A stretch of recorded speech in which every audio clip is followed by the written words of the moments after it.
और इसी बीच बड़ी खबर आपको बता दें हिमाचल से, जहां पर ऊना में एक पाक की डिफ्यूज मिसाइल पाई गई है।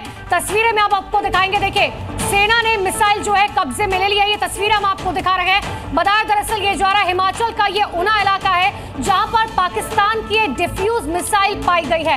हालांकि इस डिफ्यूज मिसाइल के बारे में अब जानकारी जो है भारतीय सेना की तरफ से जुटाई जा रही है।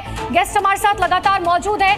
अनुराग जी, मैं आपसे समझना चाह रही हूँ डिफ्यूज मिसाइल के बारे में कि आखिर कौन सी डिफ्यूज मिसाइल हो सकती है? ये जी किसी मिसाइल का ये पीछे का हिस्सा है जहाँ पे फेंस लगे हुए हैं और ये बीच में से कटी हुई है। तो इससे मैं बता सकता हूँ कि हमारी एयर डिफेंस ने इसको स्ट्राइक किया है और बीच में से इसको तोड़ दिया है। क्या सर इसे हम बड़े स्क्रीन पर दिखाएं? इसे बड़े स्क्रीन पर दिखा करके हम इसे जो है आपसे समझने की कोशिश करेंगे अनुराग जी कि ये कौन सी मिसाइल हो सकती है जिसका इस्तेमाल किया गया है। तो देखिए, हिमाचल प्रदेश को भी टारगेट किया जा रहा है और अगर मान लीजिए बॉर्डर एरिया को पार करके यहां तक पहुंच जा रहा है। अनुराग जी आप आइए, अनुपमा सर को दीजिए वो पॉइंटर, बताइए सर इसे मिसाइल के बारे में, इसको फ्रीज करके दिखाइए। अगर आप फिंस देखें तो फिंस ये बताते हैं कि ये हवा में उड़ने वाली ये मिसाइल ही है, लेकिन ये बीच में से कटी हुई है। तो कटी होने का मतलब ये है कि बीच में से तोड़ा गया है इसको, और तोड़ा जाने का मतलब क्या ये माना जा सकता है सर कि इसके कुछ और टुकड़े जो है वो कहीं और पर गिरे होंगे? बिल्कुल, इसी इलाके में तकरीबन 1 से 3 किलोमीटर के बीच में और टुकड़े भी मिलेंगे।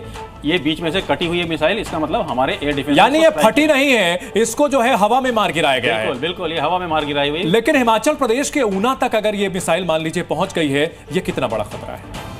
जी, उनके अगर आप बॉर्डर एरिया देखें तो हिमाचल बहुत क्लोज है पाकिस्तान के, ठीक है। और इसका अगर आप डायमीटर देखें, अगर इसका डायमीटर देखें इस चप्पल के हिसाब से अगर आप देखें तो ये ज्यादा बड़ा नहीं है, ज्यादा से ज्यादा ये 1.5 फुट का डायमीटर है। ठीक है। तो ये ज्यादा बड़ी मिसाइल नहीं है, शॉर्ट रेंज मिसाइल है। इसकी रेंज तकरीबन 40 से 70 किलोमीटर के बीच में होनी चाहिए। ठीक है, एक और बड़ी खबर आ रही है अपने दर्शकों को, वो भी बताते हैं। भारत पाकिस्तान तनाव पर एक और बड़ी खबर आ रही है। सियालकोट में, पाकिस्तान के सियालकोट में फिर से सायरन गूंजे हैं। सियालकोट जो कि भारत की सीमा से बहुत ज्यादा दूर नहीं है, लेकिन पाकिस्तान के सामरिक लिहाज से काफी अहमियत इसकी होती है और ऐसे में सियालकोट भी भारत की ओर से टारगेट पर रहा है और सियालकोट में भी फिर से सायरन गूंजते हुए सुनाए पड़े हैं। और अगर बात की जाए राजकिशोर जी, पाकिस्तान को यह मालूम था कि उसके जो फॉरवर्ड पोस्ट हैं वो भारत की जद से बाहर नहीं रहेंगे, लेकिन फिर भी आखिर यह हिमाकत करने की जुर्रत क्या सिर्फ चाइनीज एयर डिफेंस के सिस्टम के दम पर की गई थी जिसे भारत ने ध्वस्त कर दिया?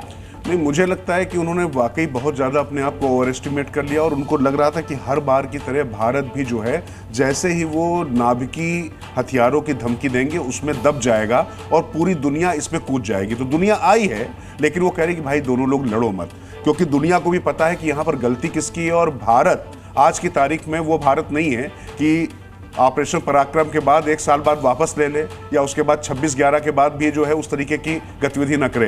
अब अगर आपने किया है तो भुगतना पड़ेगा।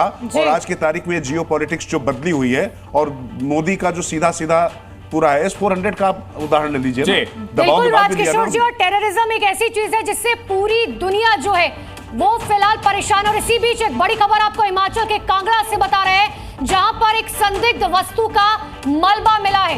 ये तस्वीरें आपको दिखा रहे हैं। इससे पहले हमने आपको हिमाचल के ऊना की तस्वीरें दिखाई थी, लेकिन ये मलबा क्या किसी मिसाइल का है या किसी हथियार या किसी विस्फोट का है? अनुराग जी, ठीक से दिखाई नहीं पड़ रहा है, लेकिन बड़ी स्क्रीन पे देख। अगर एक बार पीसीआर को मैं कहूं, अगर ये बड़ी स्क्रीन पर एक बार ये तस्वीरें दिखा पाए तो हमारे एक्सपर्ट जो है समझा पाए। अनुराग जी, एक बार अगर आप ये समझा पाए कि ये संदिग्ध वस्तु अगर जो बरामद हुई है, क्या ये कोई विस्फोटक है, मिसाइल, ड्रोन, क्या है? ये काफी चौड़ा है, अगर आप देखें तो ये काफी बड़ा है ये इसका डायमीटर जी। तो डेफिनेटली ये किसी मिसाइल जैसी चीज का टुकड़ा लग रहा है और ये इसके बहुत सारे छोटे छोटे टुकड़े बता रहे हैं कि कोई पतली चीजें होंगी, हो सकता है ये फिन्स है जो टूट गई है गिर के। तो डेफिनेटली ये किसी मिसाइल का हिस्सा भी हो सकता है, बट स्टेज पे कहना मुश्किल है क्योंकि अगर इंटरनली देखें तो इंटरनली खोखा नजर आ रहा है, खाली नजर आ रहा है। ऊना और कांगड़ा ये वो इलाके हैं जहां पर भारत का कोई बहुत बड़ा मिलिट्री एस्टेब्लिशमेंट नहीं है, अगर मैं गलत नहीं हूं तो सर। ये जानकारी और ऐसे में सिविलियन टारगेट ही था। ये जानकारी मैं नहीं दे सकता आपको क्योंकि वहां पे हमारी अपनी एस्टेब्लिशमेंट है, बड़ी एस्टेब्लिशमेंट है, कोई डाउट नहीं। ठीक है, इस पर बड़ी खबर हमारे साथ लगातार हम आपको दिखाते रहेंगे।